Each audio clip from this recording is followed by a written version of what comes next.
of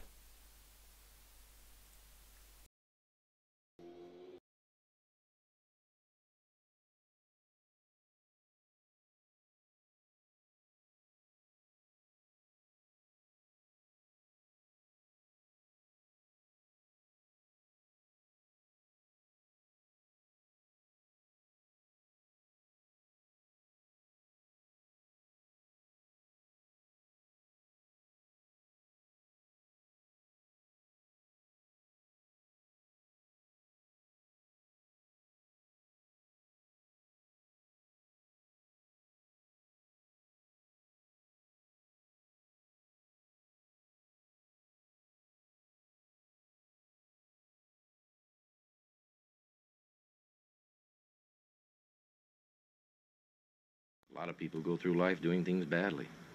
Racing's important to men who do it well. When you're racing, it's life. Anything that happens before or after, just waiting. Right, it's lights out and away we go. It's a great start from Sebastian Vettel. Winton off the inside. McLaren uses it. They run, but the Red Bull Racing man has got through. The champion's done the job. They're all gone. They're all gone. Tander's off. McLaughlin's off. Make room. Richard Petty and Dale Earnhardt. There's another 7-time champ. Jimmy Johnson wins his 7th NASCAR Sprint Cup championship.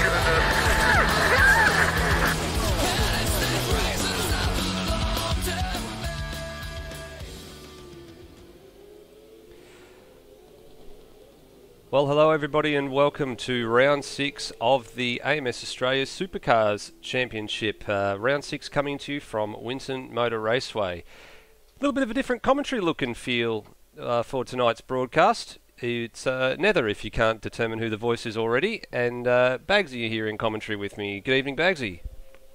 Evening, Nether. How you doing? Good, mate. Good. And yourself? Quite good, thanks. It'd be fun commentating on a V8 supercar race for a change. Stairs and Madbird stepping out of the booth for this week, this Thursday night only. But so you'll enjoy the commentary sounds of your Sunday night regulars. Absolutely. And Stairs and Madbird have been doing a great job with the supercars in the weeks that they do it, and just some real life commitments unfortunately taking them out of action for tonight's broadcast, but nonetheless we've had to get ourselves up to speed pretty quickly on what's happening in the land of supercars for AMS Australia. If we have a look at our calendar, which comes up on your screen now, there it is, round 6, May 24, we're here at Winton, and we've still got a better part of 2/3 of the season to go. But first and foremost, we should have a look at the point standings because it's getting a little bit tight at the top, Bagsy. Yeah, it's been pretty close throughout the season, really. Currently, we've got Aaron Thomas is leading the way. He's been pretty consistent. He's been on the podium every race except for Melbourne, where he came 12th, which was his worst performance by a long way. The podium the rest of the time, but despite that, he's only 11 points ahead of the tie for second place, which is Brenton Hobson and Lewis Wedding, who are both on 60 points. So it's really anyone's race here. Obviously, only one race tonight, unlike some of our other series. So the points you get here mean a bit more in the race because you've only got one of them. Despite that, 4 people, the top 4, which are Thomas, Hobson, Wedding, Baker, can all go away from here with the championship lead if they win and others have poor races. They certainly can.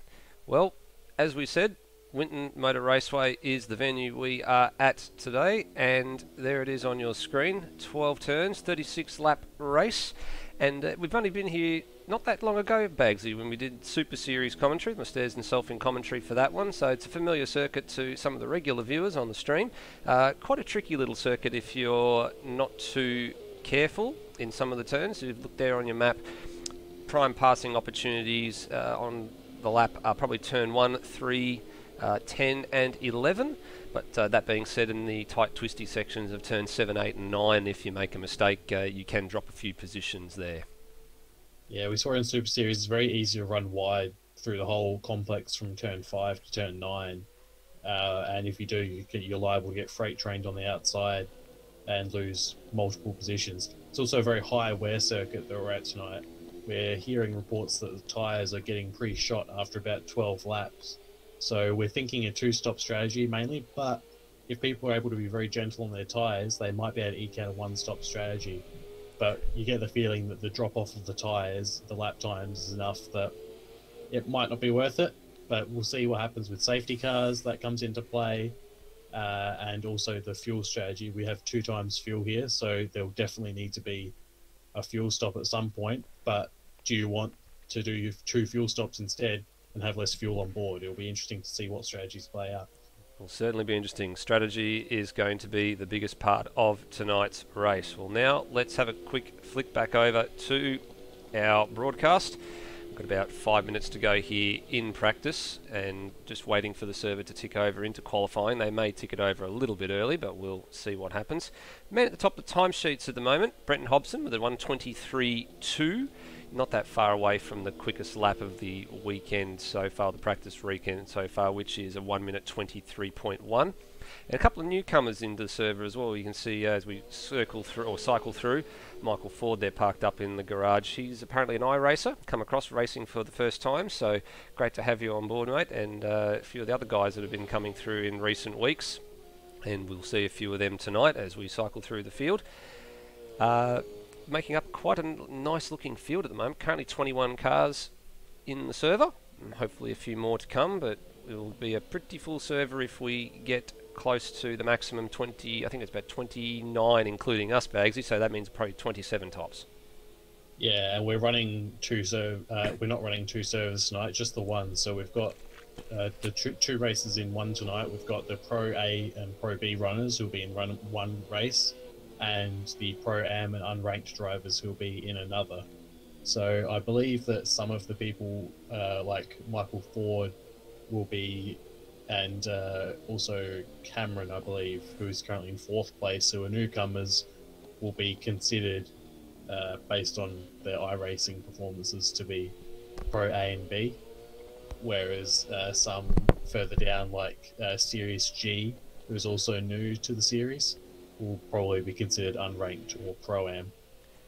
Certainly will be. It'll be interesting to see how the points plays out at the end of the night, because as we said, instead of being 2 servers, it's just the one tonight, and all the Pro-Am, Pro-A and Pro-B runners all competing on the same track at once. But that being said, there are multiple classes will mean that the lead Pro-Am runner, the lead Pro-A runner and the lead Pro-B runner will all get a points paying result for being the first in their class to cross the line.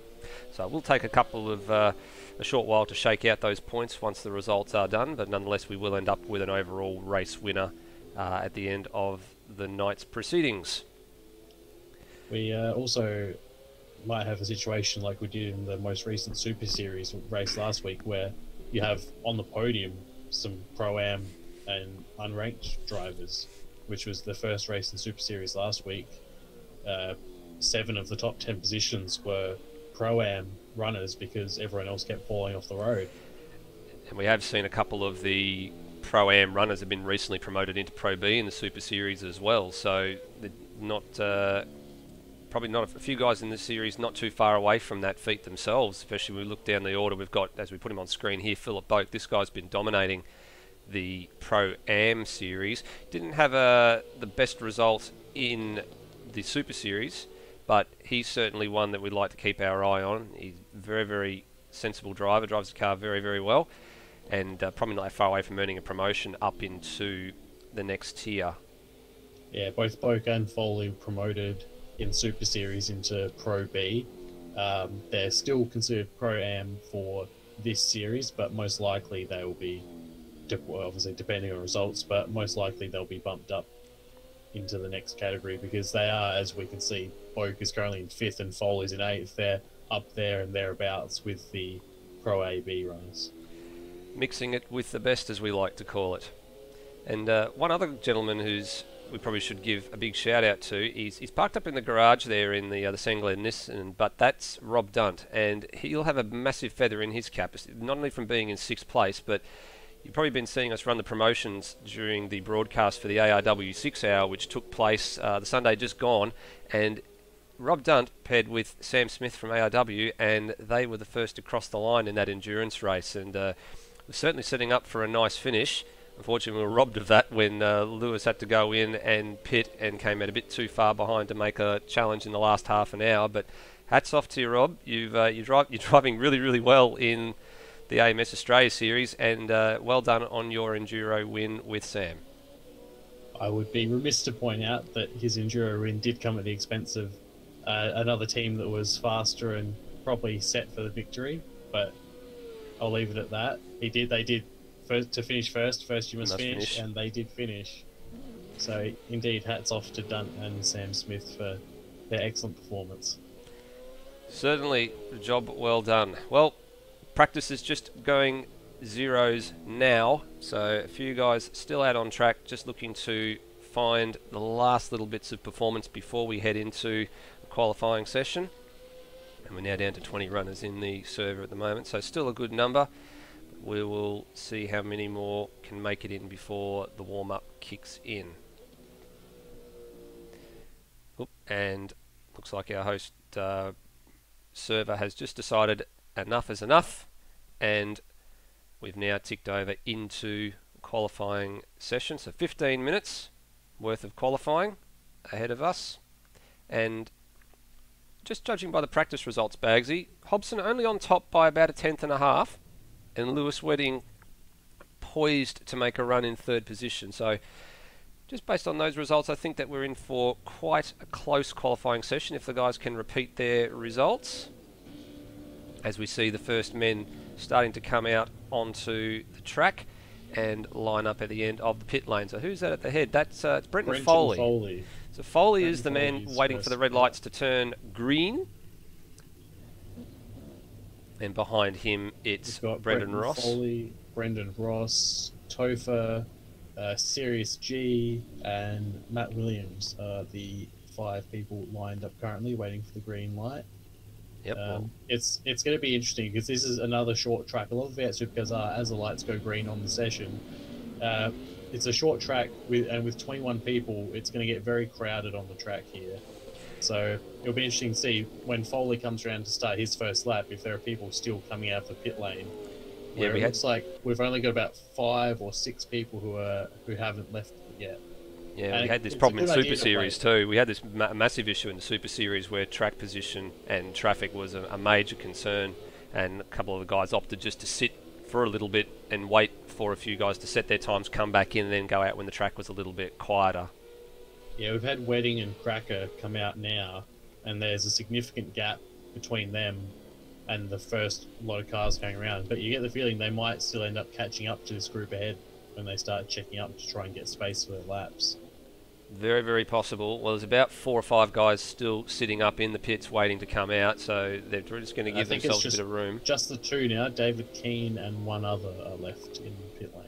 All right, so only a hand. Everyone seems to be taking to the track. Only about 2 guys just left remaining. So let's see how that plays out for them. Well, Brenton Foley was the first man out, and we'll take an onboard with him from the cockpit. Oh, actually, no, from the bonnet cam of his car. We'll go give you a bird's eye view of what he sees for this 3-kilometre 12-turn circuit. On the main straight here, you'll see the AZ boards on the side there. That's for the safety car resumption. And a hard braking for the first chicane, turns 1 and 2. A little bit of curb, runs it over the exit. Now just slightly downhill into turn 3 and followed by turn 4 as a pair of 90-degree right-handers. And now on the run to turn 5, and this is the section of the circuit that Bagsy alluded to. If you tend to get offline or make some mistakes, you end up losing positions if you're not careful coming back onto circuit. So 5 now into turn 6 and hard braking for turn 7. And now it's all sort of point and squirt through this little infield section. Turn 8 sweeping to the left, turn 9 to the right. We saw some wonderful exchanges of position through here during the Super Series race that we went, as Foley just gets a little bit squirrely on the exit of turn 9, runs down into turn 10. If you're close enough for a passing opportunity, you can make one stick here. It's not a traditional passing opportunity, but we have seen it done. The next turn, however, is a very, very good passing opportunity if you can get the toe and make the move early. Turn 11, and there's your pit lane entry off to the left, and the last turn is turn 12.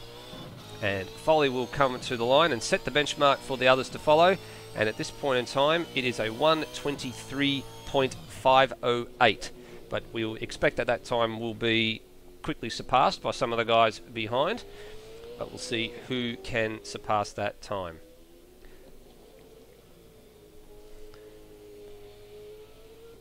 Looks like no one so far. Brenton Foley's time has stood the first 5 runners. It has so we've far. Got Brenton Hobson going very fast though. He looks like he's about to go top. Yes, so he is currently lighting up screens. The There he now. is, and he does a 23.1. So we just caught the back end of that. He was on fire, so Faster. first man to surpass the first time out there. Just looking there, Michael Ford, you can see on his screen, he's slot up into third at the minute. He was second in the practice session just gone, not that far off Brenton Hobson's time. It's still a long way to go in qualifying as the times continue to roll in. We're now 12 runners have set times out of a field of 20 people that are around so far. Hobson going quicker that time around, not by much, 3/4 of 1/10 of a second through sector 1. And we'll stay with him, watch him on screen as he negotiates this tricky series of left and right hand infield turns as the SP Tools car gets out the way there, and that's smart driving. We like to see that, especially when cars behind you on hot laps. Hobson on the run down to turn number 10 now.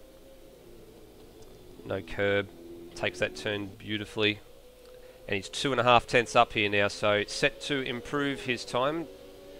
Just 2 more corners to go. Gets the car stopped nicely.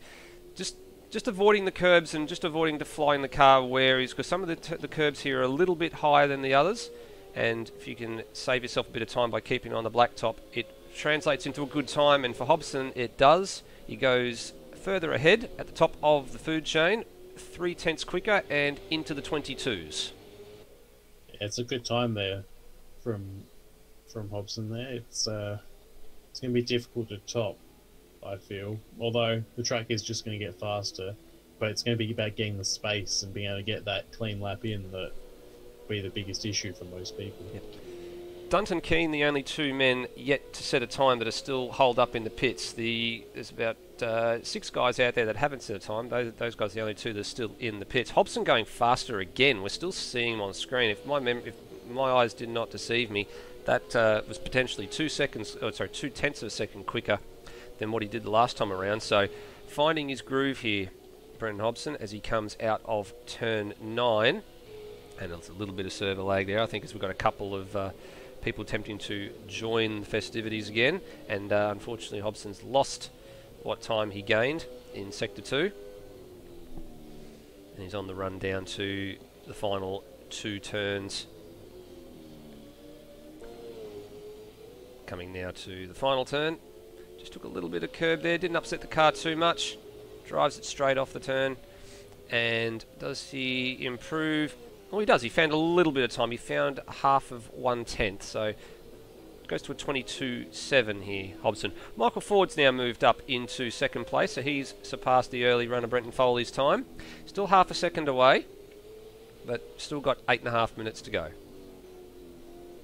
So we look at some of the people who haven't put in a time yet. Voda is still in the pit lane, so having yet to set a time. David Keane is currently off track, trying to get out of the way of people who are setting times. And Aiden Schultz and Rob Dunt are both out on track. Aiden Schultz setting a time, Rob Dunt on an outlap. Yeah, so Schultz is just on coming through the last 2 corners now, so we'll get a time from him. He was about 1.6 seconds down at the Sector 2 split, so it's good and looking good to slot him up into sort of the first 5 rows of the grid here if he can keep it together, and indeed he is provisionally 8th, so that's row 4. If he can get himself a little bit further up the grid, if you look at the times on the screen, you can see he's only 4 1/1000ths of a second ahead of, or behind Bo, because actually a couple of guys have actually just surpassed him very quickly as well. So that's to go to show you how quickly the times are changing. Schultz now down to 10th. Both jumped up. Yeah, and they're not that far away either. Look, so you can see that only a 10, and Matt Williams now jumping in there as well. So Schultz down to 11th, to 8th when he crossed the line. Now through Sector 1, he's improved on his PB, so looking at the stats there, that'd be good enough to jump him back up to, actually up to 7th ahead of Brock Harvey. So good little mid-pack battle going to be formed here in qualifying as we look through the rest of the field. Let's see if we can find Rob Dunt. Where's he at the moment? So he's just crossing the line now. Just started his lap. He's got the headlights on and just starting his lap. So himself, David Keane and Voda, who's like the man who loaded into the server just a few moments ago, one's yet to set a time. Just behind Rob Dunt is David Keane as well, so they're both seeing the laps at the same time, so it'll be an interesting comparison there. Yeah, and a little bit of traffic ahead for Dunt too as well. If we can get a handle on that, it's one of the Red Bull cars. That maybe is that Wedding? That's just ahead of Rob Dunt that I can see. Or Wedding is coming out the pits. Who was that? That's we've just had go. That Rob Dunt's just gone past there, Bagsy. I think that might be. I'm not sure who that is in the Red Bull car. Actually, I've got a funny feeling it potentially might be Cracker, but we'll. Luke. It's Luke. Is in the Red Bull Okay, car. so apologies, guys. It's Luke in the Red Bull car, but he got out of the way quite nicely. Let these guys through, and Rob Dunn on his way to turn 10, and the Sector 2 split comes up, and 1.2 seconds off the leader's pace. So at this stage, that's looking good for a provisional third and fourth row, and right into that battle pack that we were talking about just before with Schultz and Harvey and co. It's going to put him very close to Wedding, actually. The current, if he stays 1.2 seconds down, because Lewis Wedding is 1.27 down on the leader currently. Well, Dunt goes in and puts in a 24 and goes up into... Where did he go up into? He went up into 9th, and David Keane has set his time. Yes, he has, and he's gone provisionally 19th out of the 21 runners. So yeah, he had a bit of a scruffy lap. He went wide when Luke went wide, which is what cost him time. Also, just while we were talking there, Cracker put in a time that has put him up to 7th now, which is quite a good time. It's put him ahead of Schultz again. Schultz got up to 7th and then was immediately knocked back down by Cracker for the second time running. So Cracker must have been just behind him on his lap. Yeah, so Cracker's on screen now, and we'll just go a little bit wide there at was that turn number 7. As he negotiates the infield, and he's actually following. He's following Rob Dunt? Is he there, Bagsy? Just out of my shot. Oh, it might be one of the Holdens. I think there's something in red. It looked like it was a Nissan for a minute, but it might be Brenton Hobson that he's following. No, it's the Sengler Nissan. So he is following. He is following Rob Dunt there. Probably getting a good reference point as well, Cracker, because he's half a second down his PB. But you can see on the left of screen there the battle pack that's forming around him. So if we look at, actually if we go up the field, it was probably a bit more better of an indication. Let's go up the field on the order and find Lewis Wedding. So there he is, and he's one of the quick guys that we expect to be right up the front. Currently positioned in 5th. He's only got a 10th and a bit to make up to Cameron ahead of him. And then look at the battle pack forming behind him. Devonish only a 1/4 of a tenth of a second behind. Cracker's a 1/10.5 away. Rob Dunt 2.5 tenths away. Schultz nearly 3 tenths away. Baker 3.5. Brock Harvey 4.5. So there's quite really an angry pack of cars. From Cameron down to Harvey is only half a second basically. So, and that's, people will be able to find half a second here as the qualifying session goes on. Although that being said, this qualifying session has gone quite fast. We've only got 3 minutes and 40 seconds left, so there's precious little time to get a lap in now. Well, Lewis Wedding jumps. Yeah, he jumps Cameron and he jumps Foley. So a job well done, and slides it through turn 1, and he knows, well, I've done a good job there. I'll retreat back to the garage. But a good move for Wedding. We did expect him to get right up there.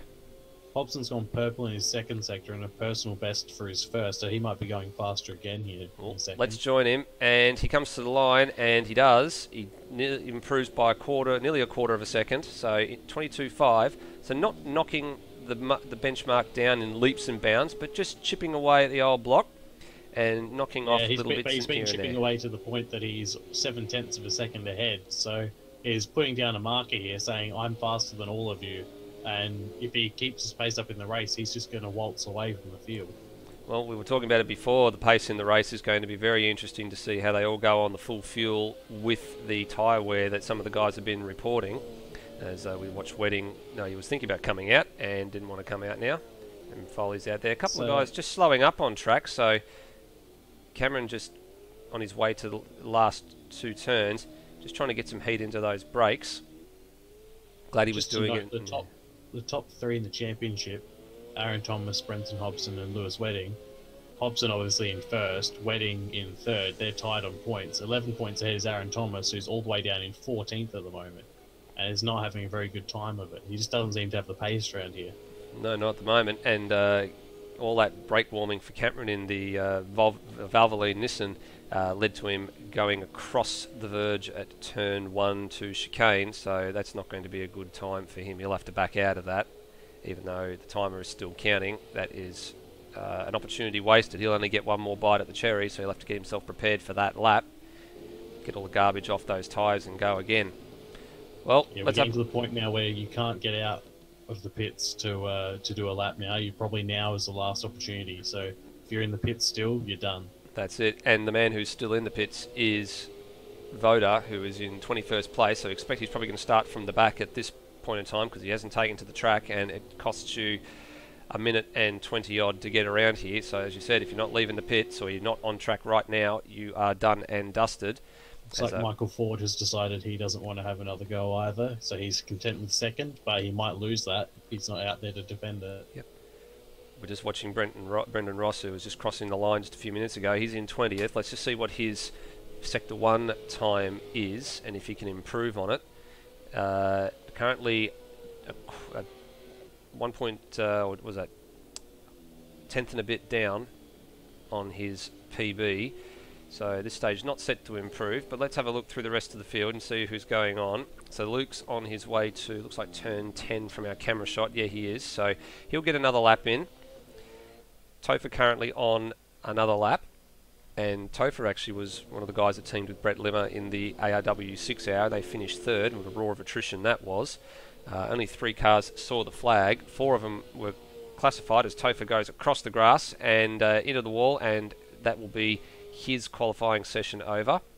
Just had a look. Hobson was on a personal best lap time and decided to pit at the end of it. So maybe trying to disguise his pace just a little bit, even though he's so far ahead.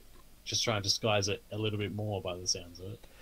Well, sometimes the guys like to play a little bit of cat and mouse and just bait the hook a little bit and let everybody sort of see what they're up to, and then not pull in and give that massive lap time. So we will see how that translates into race pace. But, Wedding's looking like he's going to go second here. Well, we're just watching Rob Dunt through the last couple of corners, but we'll cut across to Lewis Wedding in a minute when we see him on screen. So Dunt comes across the line. He was just down his PB and he doesn't improve, but let's see if we can catch Lewis Wedding as he comes to the line, lights ablaze, and does go second and found 0.4 of a second, nearly 4.5 tenths. So Michael Ford, by virtue of sitting in the pit, and you called it, Bagsy, he has lost that provisional front row, and the perennial front runners, Hobson and Wedding, will occupy the first row of the grid for the race. Just looking down, the other championship contender at the moment, Aaron Thomas, did improve from where he was down in 14th. He has now jumped up to 8th, but that's a lot of work for him to do to defend his championship lead. It certainly is. Well, no more runners on track, and Brenton Hobson, there he is on screen. He is the pole sitter for the race coming up in a few short moments once the warm-up session is over. And we're just waiting for that to tick over to warm-up. So it's a 5-minute warm-up.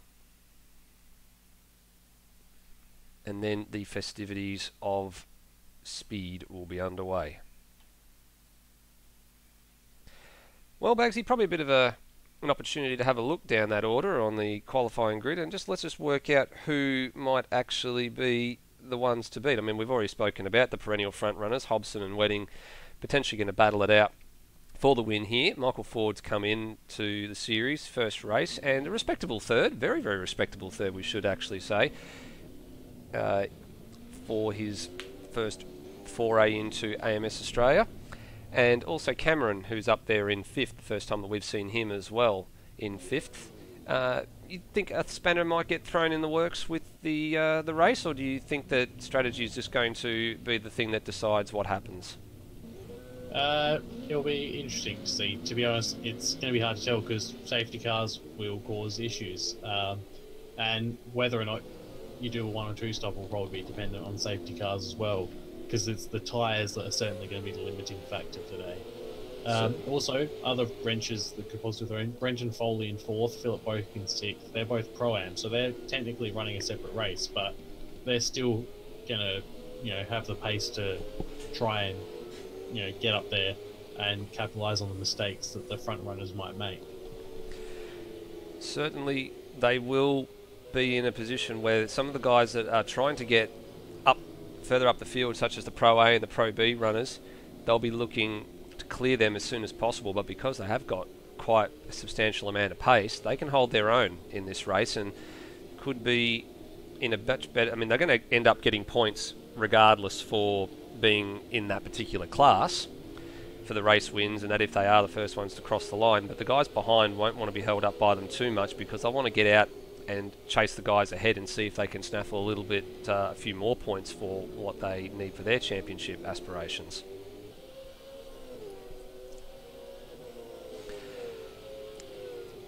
Just got the Series S or Series G card on screen here. Another one of the newcomers. Actually, how many newcomers have we got in the server tonight, Bags? I think we've got about 4 or 5, just judging by the numbers that we've seen so far. If you want to have a quick look through. I believe it is 4, if I'm remembering correctly. We've got Cameron. So we've got Michael Ford. We've got Cameron. We have Series G. And sorry, just the 3. So Matt Devine, I think, as well, is another one that I haven't seen before. So I believe he has. Or has he been in the race before? I don't think he's raced in. He hasn't raced in this series, but he has raced in other series before.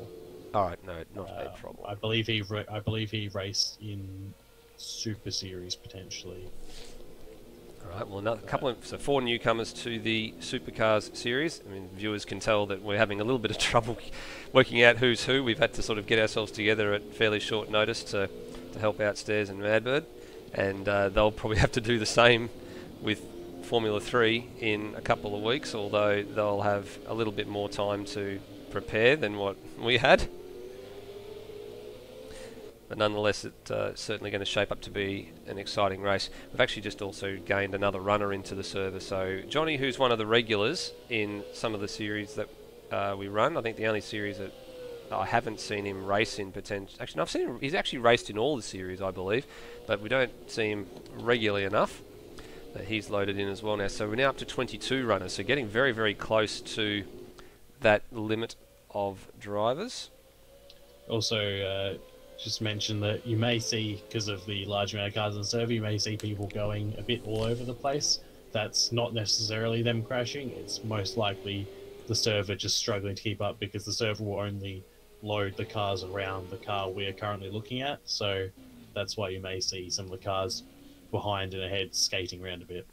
Yeah, we've seen that a few times, haven't we? In some of the races that we broadcast, whether they be Formula 3, GT3 or what have you, it's certainly just a little bit of a game limitation, and these guys that race, some of them do host the servers themselves, and then I also race in it, so it can cause a few little issues, but certainly appreciate the lengths that these guys go to get the series up and running, and they're certainly appreciative of the work that we do in bringing it to you in broadcast. Well, just ticking down to a minute to go. A handful of guys opting to go to the track, and the majority of them deciding just they want to sit up and collect their thoughts, work out what their pit strategy is going to be, and then prepare themselves for the race. It'll be interesting, Bagsy. We've touched on it earlier that some of the tyre wear has been quite extreme for a 36-lap race. Some guys may opt to push their tyres a bit too far, and that could trigger a few safety cars. Some guys may opt to play it safe and potentially do a 2 stops have been talked about, and it'll certainly be the talking point when we start to see all the strategies shake out. Yeah, there could be something said for a 3-stop strategy if enough safety cars come out, because being on the safety car, while not as powerful here as some circuits, because the safety car does travel around quite fast here, it's still really good to have those fresh tyres, and you could start running rings around people, especially in that second sector.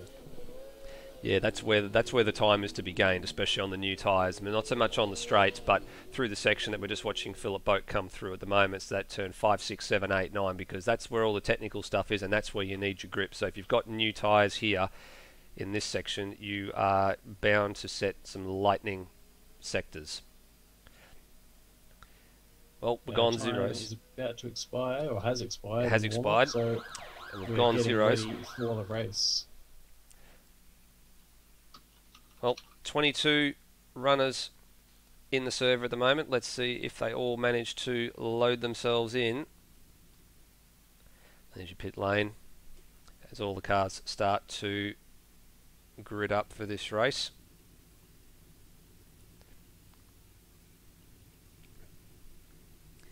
A few guys already starting to take the circuit. I mean, they've got a minute to prepare themselves before they need to get themselves sorted. So yeah, it seems some people like to take a lot of extra time before getting out there. I guess they feel their tyres might not cool down as much and such, but it's a precious little difference, really. A number of guys also just confirming that their pit strategies also set the way that they want it as well. So that's probably another part of the argument as everyone starts to load in. I'm actually just looking behind Brenton Hobson here, Bagsy, and there's another car sales Nissan that's back there. So that's not one that we'd seen before. I'm wondering if that was someone's changed cars mid-session, but nonetheless, the warm-up lap is away, and basically, let's go through the field. All right, first place, leading the field away, we have Brenton Hobson with his stellar qualifying performance. Second, Lewis Wedding. Third, Michael Ford, the newcomer for today. Fourth, we have our first Pro-Am runner, Brenton Foley, who's put on another strong performance, backing up his Super Series results last week. Fifth is another newcomer, Cameron, the Valvoline Nissan Motorsport car, fifth on his debut qualifying. Sixth, Philip Boak has actually struggled to get off the line. He's on the side of the track going into the first corner still, so I'm not sure what's happened there. But he's the second Pro-Am runner, and he's going to have to hurry himself along to get back to his position on the grid. Seventh, Will Devonish. Eighth, Aaron Thomas, current championship leader, 11 points ahead of the trailing Wedding and Hobson, who are up in 1 and 2. Cracker is in 9th, Rob Dunt in 10th, who is the third Pro-Am runner. 11th, Aidan Schultz. 12th, Baker, a commentator favourite for his consistency. 13th, Brock Harvey. 14th, Matt Williams. 15th, David Keane in that quite excellent Keno livery. Quite like it. 16th, another newcomer, Sirius G. 17th, Matt Devine, newcomer to this series. 18th, Topher. 19th, Luke. 20th, Brendan Ross. 21st, Johnny, who didn't qualify. And 22nd, Voda, who also didn't qualify. Yep, so those guys that didn't qualify will be starting at the back of the grid as the cars all make their way around. And it looks like it was Philip Boak who was a bit sluggish getting away from the line. He has caught up to the back of the pack, but he's going to have to fight his way through to get back to his grid slot. As you can see from your shot, everybody is indeed... Oops, sorry, my camera's a little bit funky there. But as you can see from that shot, everyone is gridding up. Well, he's just making his way up the middle, is Boak. It's it's unusual to say the least. Well, but he's made it to his grid slot. Well, we now wait for the lights as we're taking a little bit of a long shot here. Look at what's going on from the end of the straight. The revs rise. 22 V8 supercars.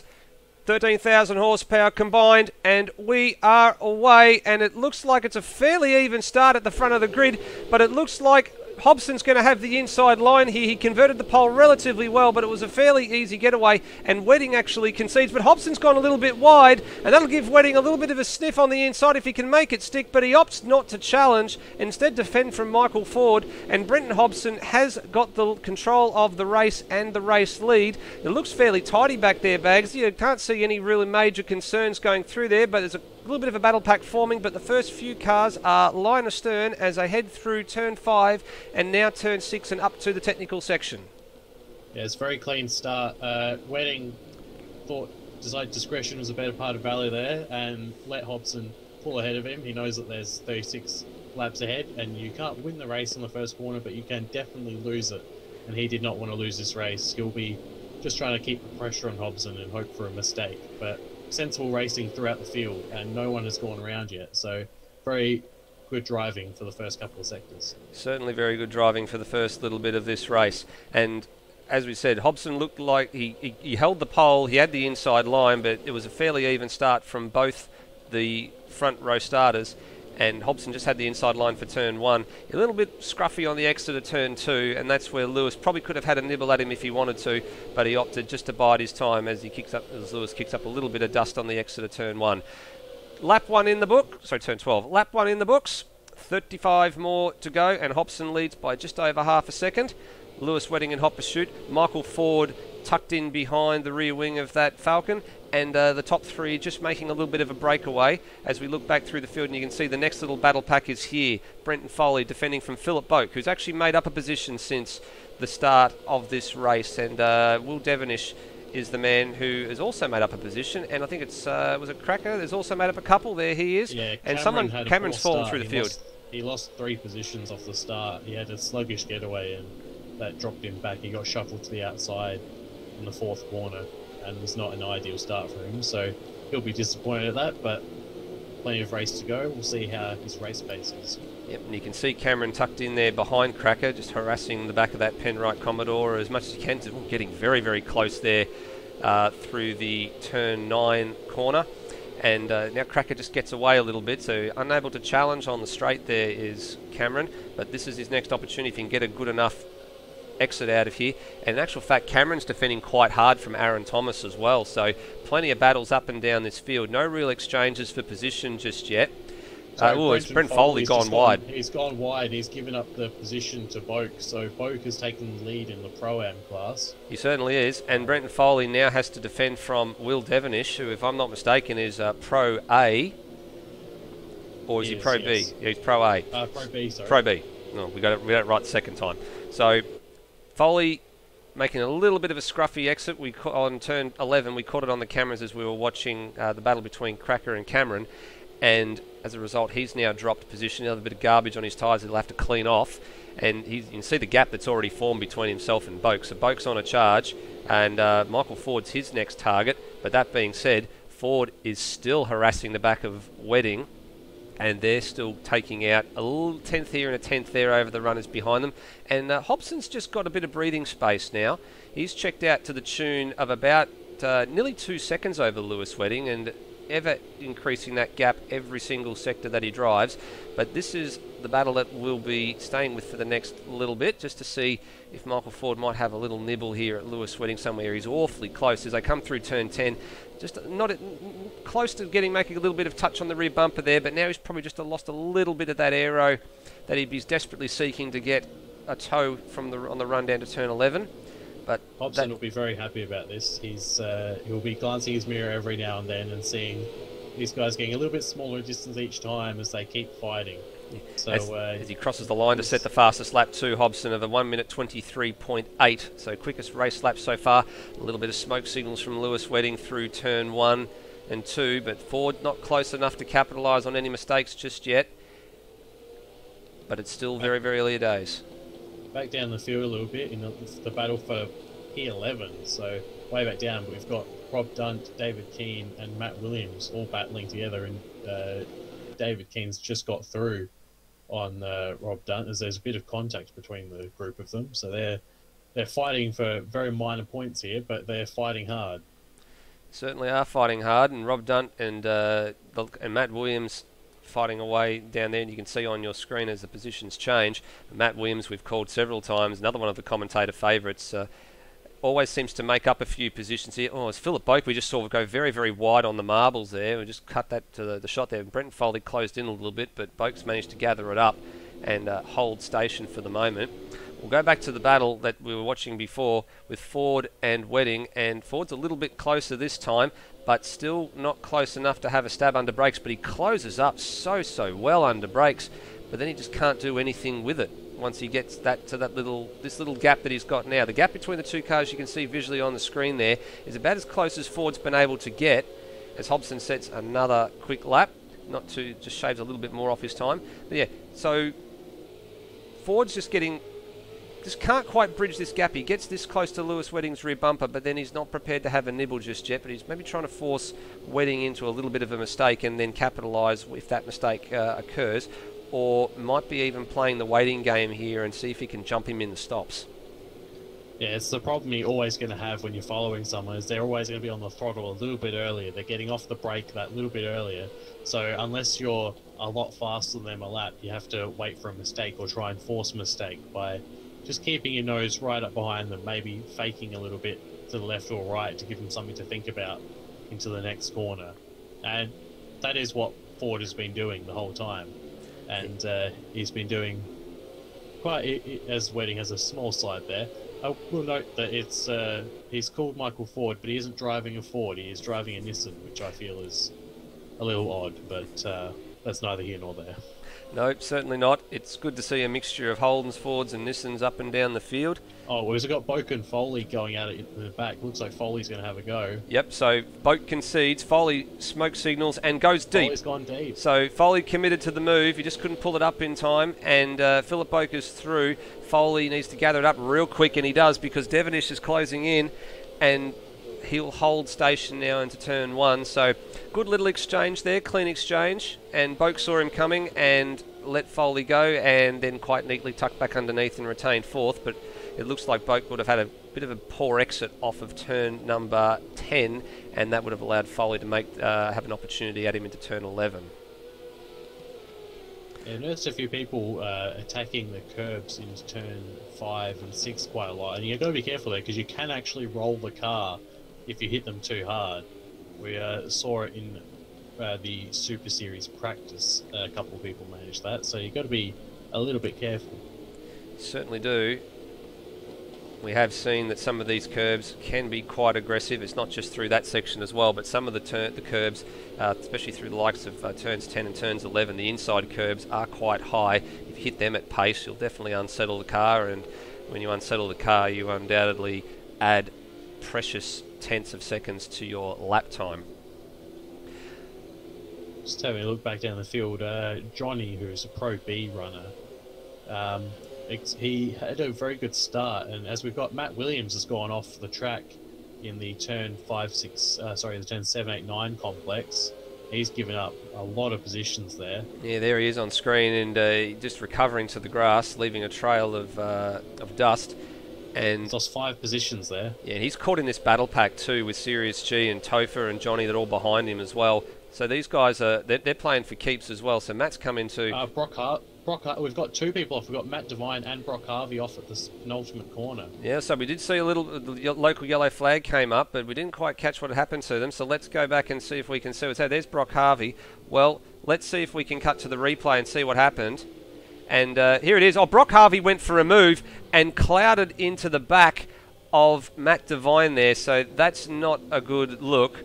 As we'll cycle back just so you can see it happen in slow motion from Brock's broadcast as we use our little rewind feature here.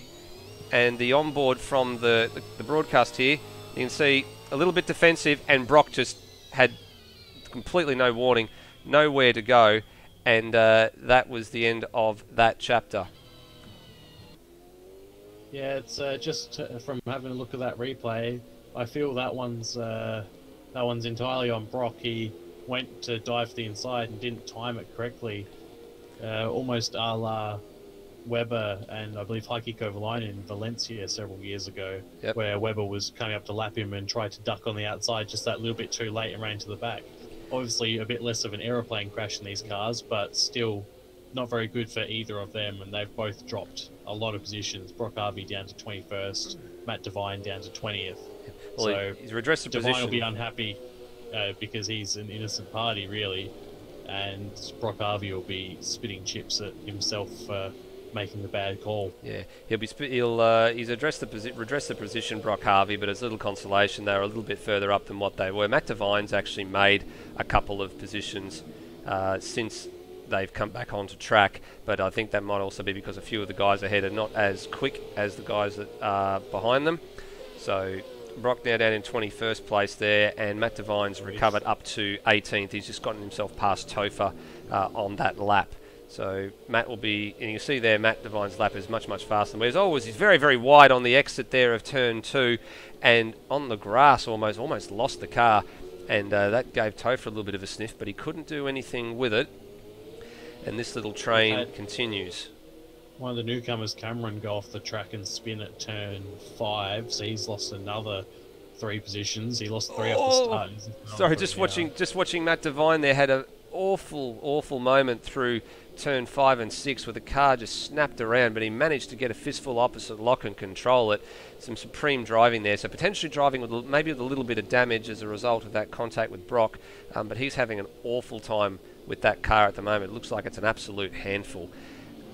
Just ahead of Matt Devine, Luke and Johnny, the 2 Red Bull cars, have been battling it out, and they both went wide into turn number 11, I believe it was. Turn 10. Turn 10, my apologies. There they So are. looking back through the field, Brenton Foley is closing back in on Philip Boak for the lead of Pro-Am, but Will Devenish is holding his own directly behind Foley and is keeping that pressure on him. Well, we're going to cut to a little battle we've got here in a moment, because you did mention that Cameron had gone off the circuit and lost a few positions, and he's now he's ahead of Cracker and Baker, who have dropped through the field a little bit as well. I mean, Cracker was as high as 7th at one stage. He's now down all the way in 12th, and Mr. Consistency Baker, not feeling the best tonight from by all counts, but he's sitting there in 13th and probably just biding his time to see what these guys do, because they have tripped over themselves a few times already, and he'll be through at the drop of a hat if they make the same mistakes again. But Cameron, as we said before, a newcomer to the series, and had a decent result for qualifying, but he's dropped through the field, unfortunately. You can see there on your screen he's dropped 6 positions since the drop of the green flag, and being harassed here by one of the regulars in Cracker. Well, as Cracker goes a little bit deep there at the penultimate turn, and as we said, Baker is through, capitalises on the mistake, and as Brock Harvey pointed out a few races ago in, I think it was the GT3 series, and also on the podcast, the Short Shift podcast, who this broadcast is done in conjunction with. It's called the Baker Burn. You make a mistake, and he punishes you for it. Seeing the front runners coming up on the first lapped car, which is Voda. The first 3 have gotten past without incident. Next lot is going to be Boak, Foley, and Devenish, who are going to have to deal with him. Yeah, so a little way up the road to the next runner, though. Yeah, so we just caught it in the front of shot there as Boak came through turn 5, 6, and now through turn 7. You'll see them again there as Voda just crossing in front of the camera there. So Boak approaching quite rapidly. Oh, as Foley had an awful moment on the exit of turn 7, I think. Oh, so the exit turn 9, I think it was. And Devenish has got. Devenish has got position on the inside for turn 10, and he goes a little bit wide though. But Foley's got him on the switchback and will hold on the way to turn number 11. So that's a good little exchange there, nice and clean. And Foley manages to just pull it up, but Devenish closes it again. Devenish is going to have a nibble here into turn 12, but unfortunately for him, that puts Foley on the inside for turn number 1, and Foley should hold station here as they cross the line and brake for turn number 1. And this is Voda there approaching again, so just caught him at the wrong time and just gave him a little bit of a tap and sent Voda around. So I don't think Voda will be too happy with that, but they just caught him at the wrong moment and the wrong time to lap traffic. And not much Voda could do. He was trying to get out of the way, but Foley just a little bit too impatient and just gave him a nudge, and I don't think that will go down too well with Voda. Yeah, it's hard to blame Foley for that one though. Voda did know the leaders were coming round, and he was going extremely slow on the racing line when the battle was coming, and really the only other thing that would have happened there was Foley would have hit the brakes, and Devenish would have run into the back of him and then pushed him into Voda. So really, that tiny nudge Foley gave him was probably the best scenario out of a whole list of bad scenarios that was happening right there. Yeah, best of a bad bunch. It's always difficult when you approach traffic at a chicane like that, Bagsy, because they're entitled to take the racing line if they haven't been shown the blue flags yet, but the closing speed was such that I think Voda would probably have got out. It was lining himself up to get out of the way after turn 2, but unfortunately just the timing was just a little bit off. So Well, we'll soon see how that plays out. Voda was the last runner on the running order, so I guess no positions lost as a result of that. But probably won't be too happy. But nonetheless, the racing continues. Michael Ford has spun at the first chicane. Yeah, he has, and he's lost positions. We just didn't see it in the front of shot, so let's just see if we can have a bit of a look here on the replay as we bring it to you. So here it is on the run down into turn number 1, and does he outbrake himself? Happens? Yeah, outbraked himself, and the rear end of the car just snatched around, but managed to gather it up pretty quickly and get himself back onto track. Unfortunately for him, didn't lose too many positions in the process. Yeah, he didn't lose any positions, but he lost valuable time. He's now 7 seconds down on Wedding, and Wedding had already broken away from him a little bit before that, to the tune of about 1.5 seconds, but that's probably going to put pay to any challenge you'll put on in this stint at least. Yeah, and speaking of which, we are 12 laps in, so we're probably getting to the point where people's tyres potentially could be starting to be a little bit second-hand. Well, we'll soon see what the pit stop strategy shakes out with, because our leader is now coming across to complete lap 12.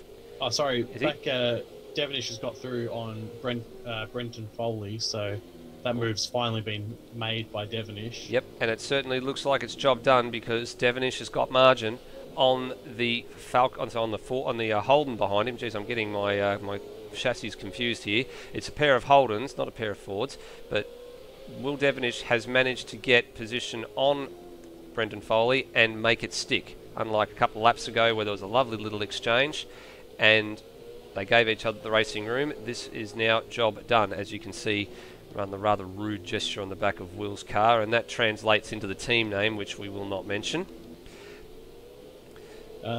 Moving on from that, Aaron Thomas, he's the championship leader. He's doing a quiet and unassuming job. He's in 7th. He's gained 1 position so far, which was, I believe, Cameron when off the start. And because of the fact that 2 people in front of him are Pro-Am runners, he's actually running a net 5th for the Pro AB class, which means he's not giving up as many points on the leaders, or on the people behind him, sorry, as it may seem. No, that is correct. So he's just plodding along at the moment, Aaron Thomas, and picking up a fistful of points. It'll be interesting to see how this shakes out at the end of the night, given the likes of Michael Ford. I mean, currently unranked, but we do expect that they will end up with a Pro A ranking. And you are correct, at the moment Aaron Thomas is a net 5th position for Pro A class runners. Just having a look, I think Wedding may have made a mistake somewhere, because he's dropped about 3 seconds back from Hobson, and Ford is about 3 seconds closer to him now. So let's have a look, as we saw Michael Ford is about 7.2 seconds behind. Wedding's 4 seconds behind Hobson at the moment.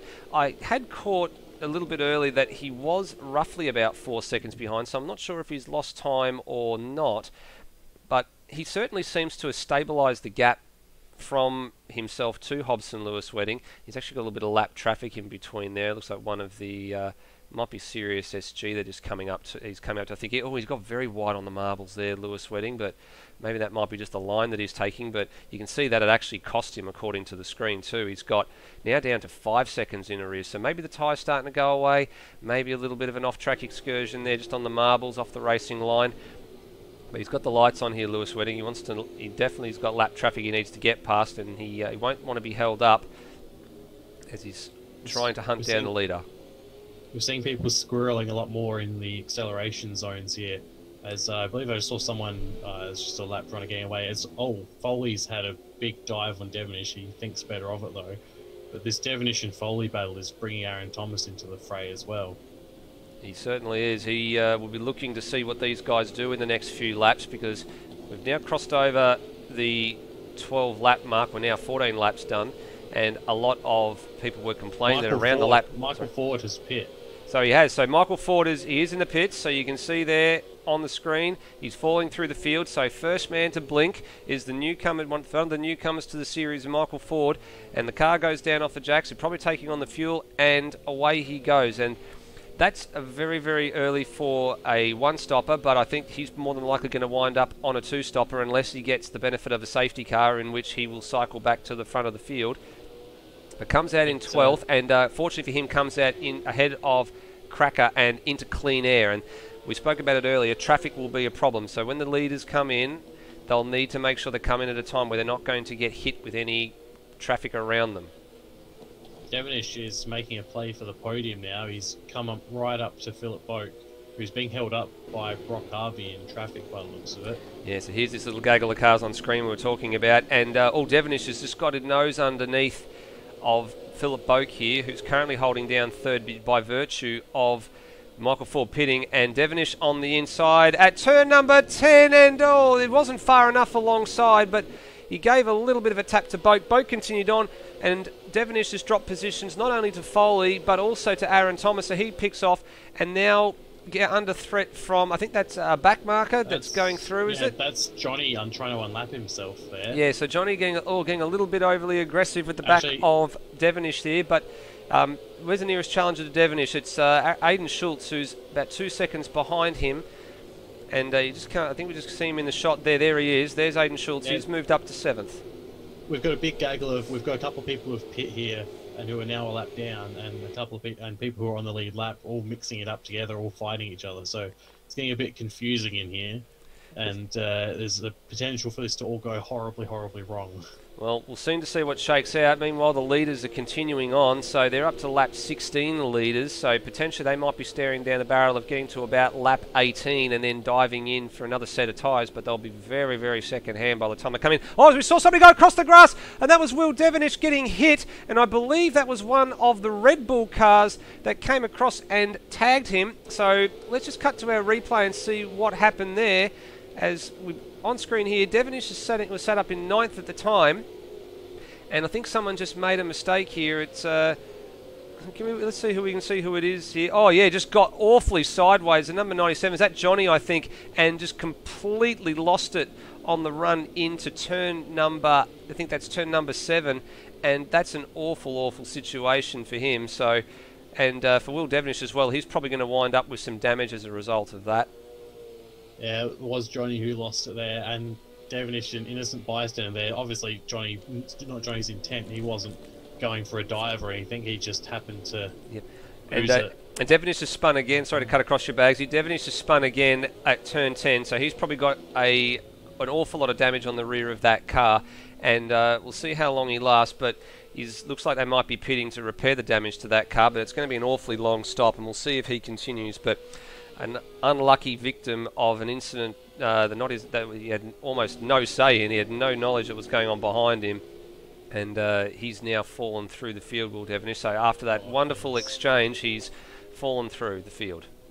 He's down to 13th now. He's spun again going into the pits, so you've got the feeling he's got some pretty significant damage there. We'll see how long he spends in the pits. Now, we've just got David Keane on screen here, and he's tucked up behind Michael Ford. So Michael Ford has already pitted. Keane has not yet stopped. But that exchange that they're looking at now is 4 positions, so it'll be interesting to see how Michael Ford's going with those new tyres. Maybe just trying to make them last a little bit longer and hope to God that a safety car comes out and will turn the race in his favour. But none coming as of yet, only a few local yellows. We've had Brendan Ross DNF.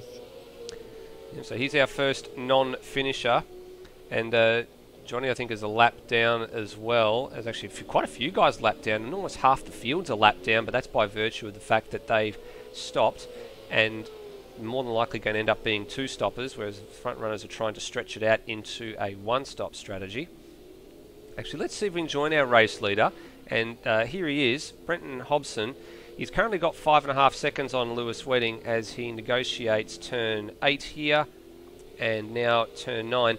Now, quite often, viewers, you see on the screen here, there's a spanner with the cog ring around it, and usually that means that a stop potentially is being planned. It's not always the case, but normally when we see that as racers, and Bagsy and I are both familiar with that in our both in AMS Australia and also in ARW, that normally that pops up when a stop is about ready to happen. So let's see. Interestingly, Wedding and also Aaron Thomas also have that.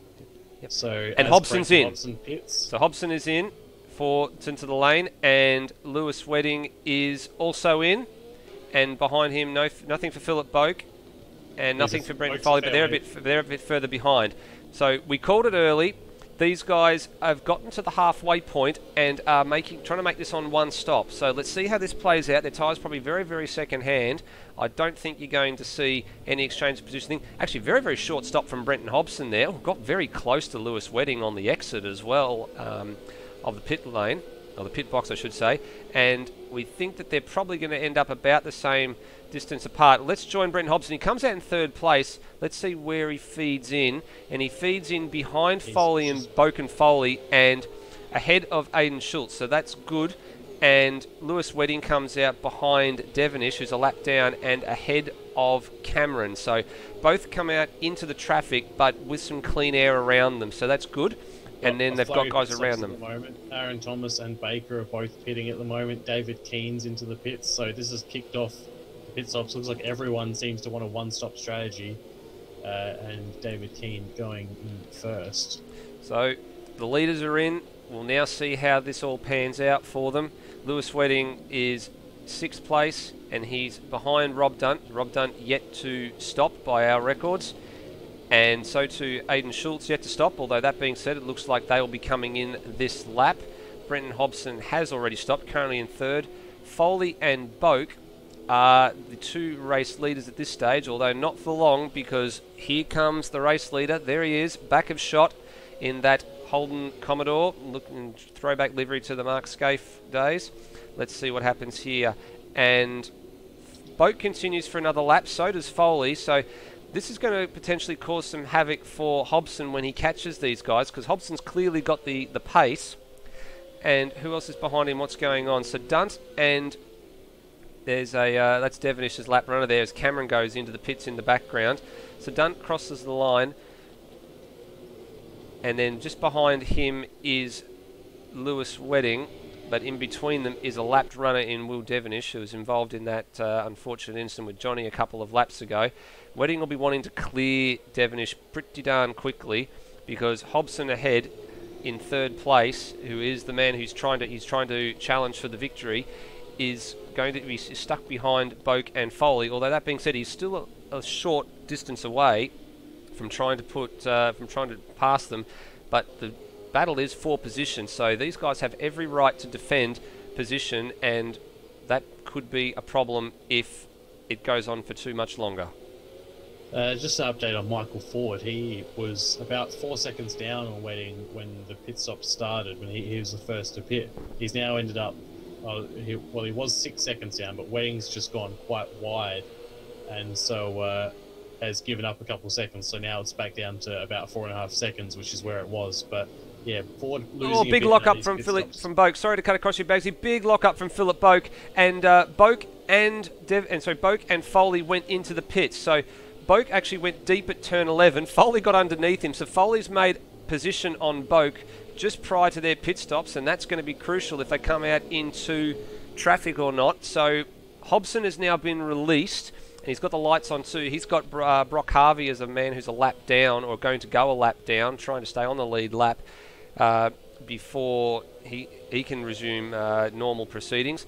But Lewis Wedding is still caught up behind Rob Dunt, according to the screens, and he's lost quite a lot of time now. Hobson's checked out as Foley gets out of the pits quite comfortably ahead of Philip Boak, and slots in nicely there, actually. So slots into 5th place. And Aaron Thomas goes through, and Boak loses out not only to Foley, but he's lost out to Thomas, he's lost out to Schultz, and he comes into 8th place. So that's a bit of a disaster for Boak. Going deep at the second last corner prior to the pit stop has cost him significant time. I've got Cameron in the wall, and he's retired, unfortunately. So he's in the wall and has retired, and you see him falling down the field on left of screen there. As we rejoin the race, 3rd place man at the moment, Rob Dunt, so he's coming in for his stop. So he's gone quite long into the stint, been able to make those tyres last. I don't know how he's done it, but he certainly has, and we expect him to come into the pits this lap. You can see that Wedding's already gotten past, and he does indeed go through, as Hobson sets a 23.3, his fastest lap of the race. Wedding comes across the line now, and he is, look at the gap. It was 5.5 seconds prior to the stop. It's now nearly 9.5 seconds. So Wedding has lost quite a lot of time being caught in the traffic there, whereas Hobson's managed to make it work for him, and fortunately for him, the guys that he was battling with peeled off pretty soon into Hobson's second stint of the race, albeit he only had to wait about 2 laps for it to happen, and it all just opened up for him, and he's checked out. Looks like Rob Dunt's just coming out the pits, and it looks like he's going to get ahead of Boak's come back in again. So something's happened for Boak that's caused him to have to pit for a second time. Well, we didn't see him come up with any penalties, but could this be a Lewis Wedding situation where we've seen it happen before? Someone forgets to change their tyres and ultimately have to come back in again. Well, that looks like what's happened because Boak went up on the jacks and he's away again. So I've got a funny feeling, we might have a look at that after the race if we can, Bagsy, but I've got a funny feeling maybe he forgot to do what Lewis and Brock did a couple of rounds ago at Phillip Island, forget to change their tyres.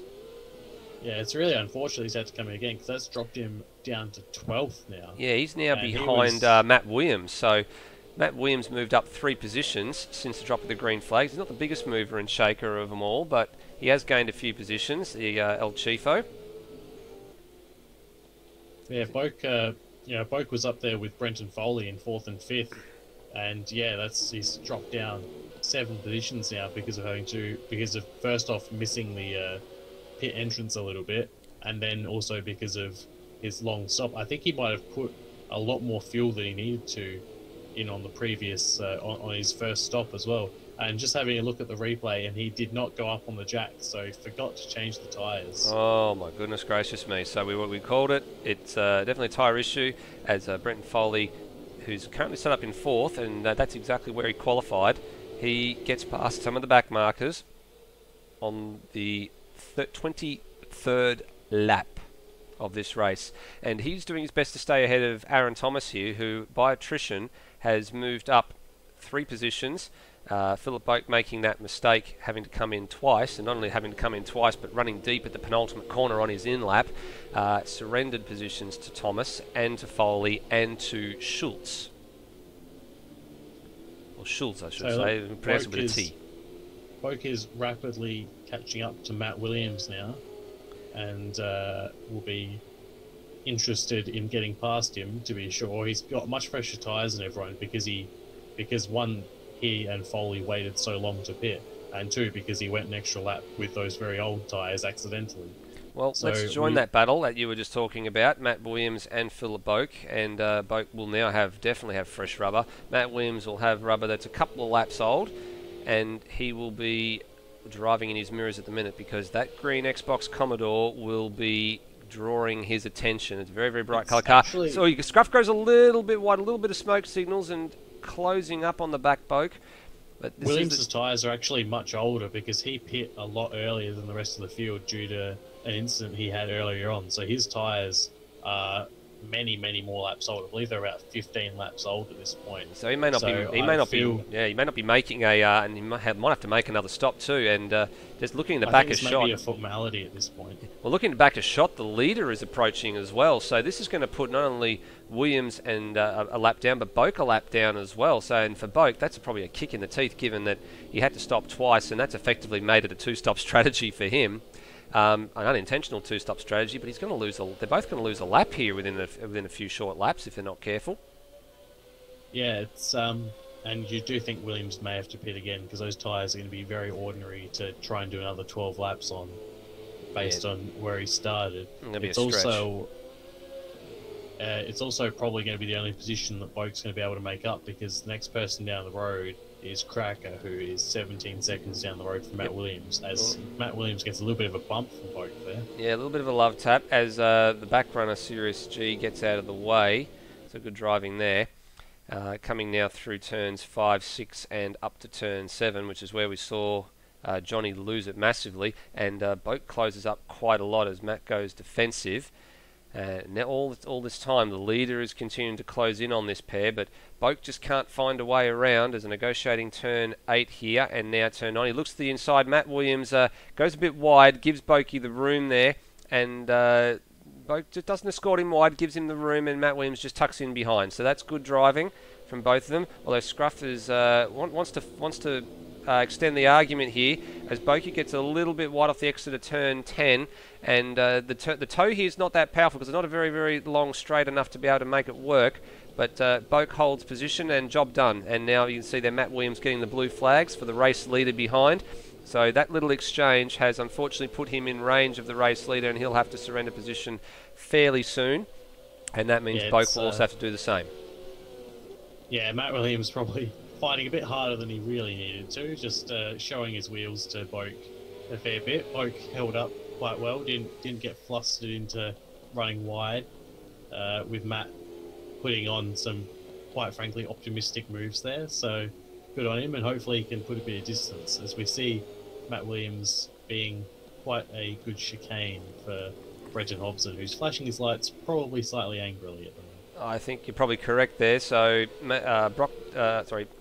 so Matt Williams has a bit of a moment there on the run to turn 7, and well, that'll be music to the ears of the race leader, who's actually gotten past Philip Boak much easier. Yeah, Boak did a very good job of just letting him go just by opening the wheel a little bit and running a little bit wide. So well done there by Boak. Less so by Matt Williams, who almost took out Boak in a Johnny-like fashion from earlier. So yeah, it certainly wasn't as high speed, but it definitely would have got his attention with a fistful of opposite lock required to correct the car.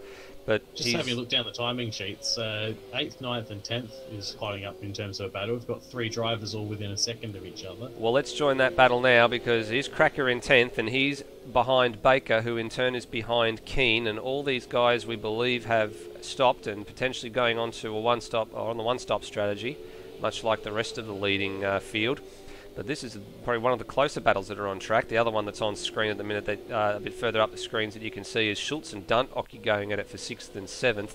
And then you've got Thomas and Ford, and also Brenton Foley coming into play probably as well for the last remaining podium position. So we'll have a look at those in a little bit. But this is the battle that's drawing our attention at the minute, as Cracker tries to find a way past Mr. Consistency Baker, who's moved up 3 positions since the green flag was shown. And I don't know what the sponsor is on the side of his car. There's Zano Uzaka. I'm not sure if it's fake or if it's a legitimate sponsor, but on one side it's got that, and on the other side it's got Special Cooking, and that just goes to his nickname, Baker. So we'll see how it happens. As Cracker looks to the inside here on the run down to turn 11, and can he get the move done? He tries, but goes a little bit deep, and he gathers it up, and that's a wonderful move. That's actually a really good move from Cracker. Job done. Yeah, it was nice and neat and tidy. Didn't give himself up to the corner, and job done. Now he's going to move on to David Keane. And they got traffic here. They got traffic. Is that Topher? Yes, it's it's Topher. Pulled out right into the middle of them. So hopefully Topher will get out the way in a speedy fashion. Well, we'll soon find out. He stays wide, and that's a sensible spot to do it, and lets them both through at the same time. So job well done there from Topher.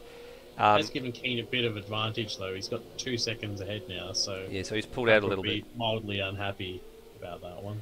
Well, I guess it's the old adage of where you catch the back markers as well. We spoke about it earlier. If you catch them in the wrong spots, or Keane goes a bit deep there, so he's about to cough up some of that advantage. Oh, he certainly has, because Cracker closed right up. That 2-second gap has been eroded into a half a second in a space of 1 corner, just by virtue of him locking up and going a bit deep. Just ahead of this battle, we've got Rob Dunt about to make a move on Aiden Schultz down into the penultimate corner. Yep, and he does. We just caught it at the right time, and again, the penultimate turn seems to be one of the ones that is the prime passing opportunity, as we'll go back and have a look at the replay here. And Schultz is going to try and have it back at him by the looks of it into the first chicane, yep. But Dunt has left him be. Yep, so here's the replay, and he got a very nice little toe. He was very close down the exit out of turn 10 here, Rob Dunt, and made a nice solid move and a nice firm move into turn number 11. And then the back marker did a good job of getting out of the way as well. And again, job done. And Rob Dunt definitely showing his credentials here in the AMS Australia League in the limited races that he's run. He's certainly one that we've been keeping our eye on, and definitely heaping a lot of praise on for his driving skill. So look, looks like Sirius G hasn't picked the tyres yet, because his tyres are very worn and he's having a lot of issues keeping it on the straight just at all, which is unfortunate for him. Well, possibly filled up a bit too much as well, and then just realising, okay, he's just going to run the tank till empty. He is one of the newcomers to the series, and he's doing a good job of getting out of the way. We've seen him a few times being lapped. He's retired. And he's retired now. So we've lost 4 runners, I think, is it? No, 5 runners we've lost, because Voda looks like he's retired as well. So 5 out of the 22 who started have consigned themselves to the garage for the remainder of the race. We've still got 17 on track.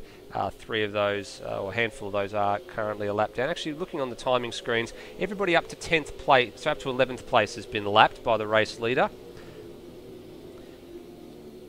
It's an interesting battle that isn't really a battle. Brock Harvey and Matt Williams, they always seem to find each other on track.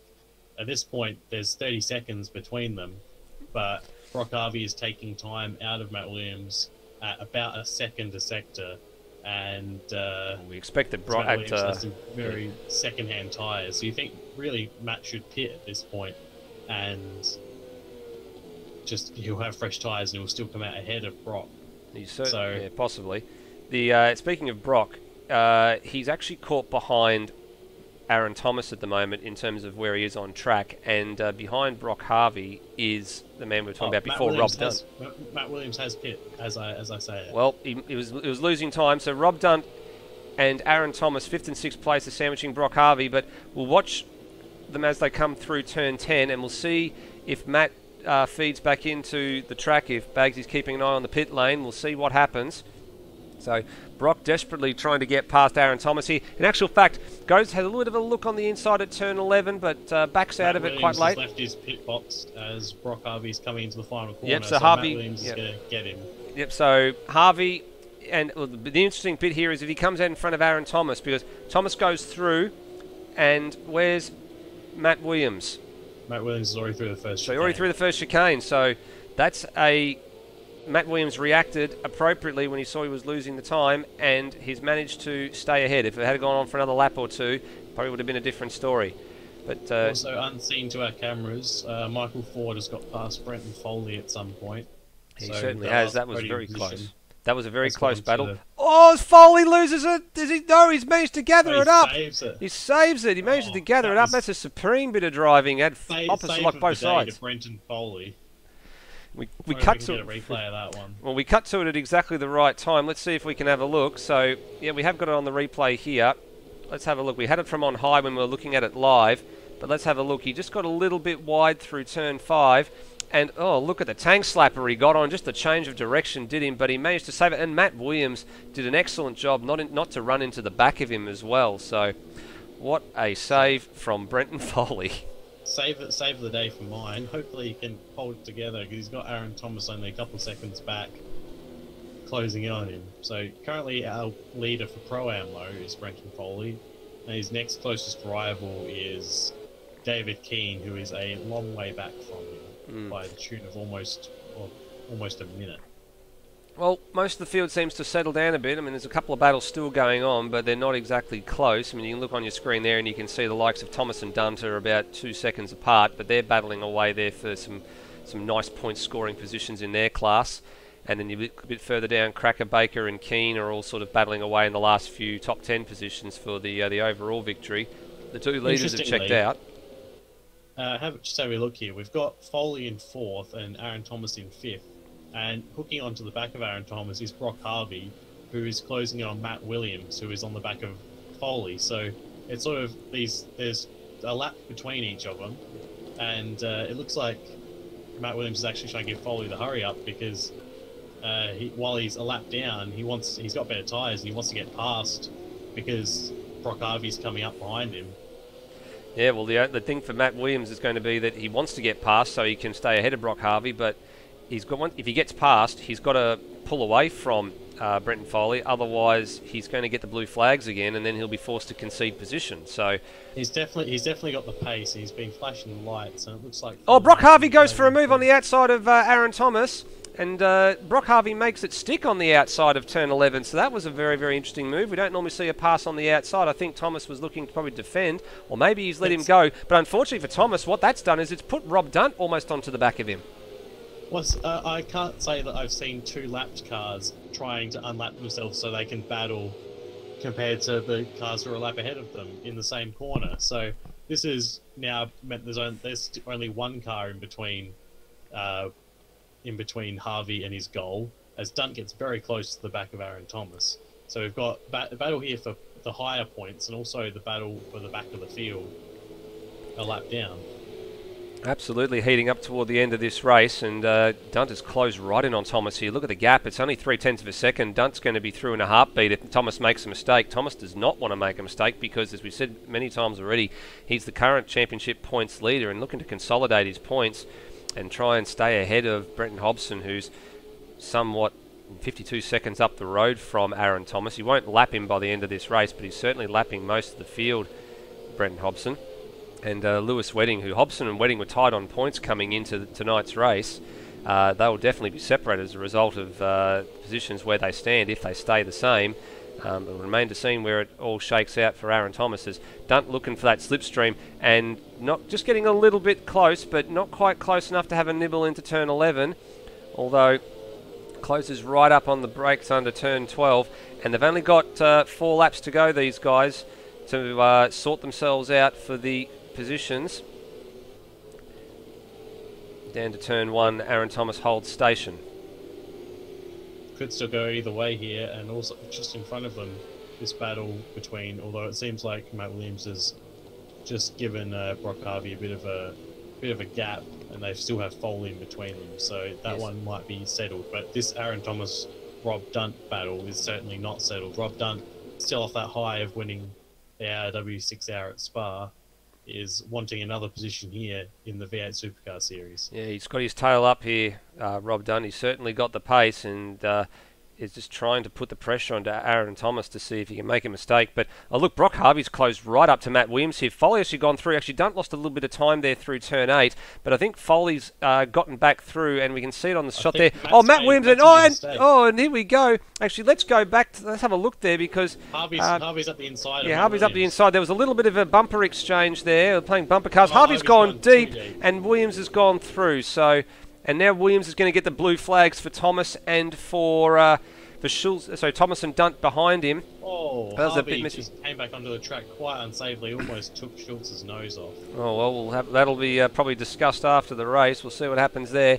Matt Williams getting the blue flags for these guys behind him as we return to, we have to unfortunately cycle through the field and return to this little battle of Thomas and Dunt, and closing in on them is Aiden Schultz, but he's still 2.5 seconds away. But there's now clean air between them as they both go wide here. And defending to the inside, Aaron Thomas, and Dunt feigned going to the inside, switched to the outside. Thomas had to commit to the inside line, defended very, very nicely, but this battle's going to go to the flag, and the traffic being mixed in with it's going to cause a little bit of chaos. As here we go. They both went very wide on turn 5 through the marbles.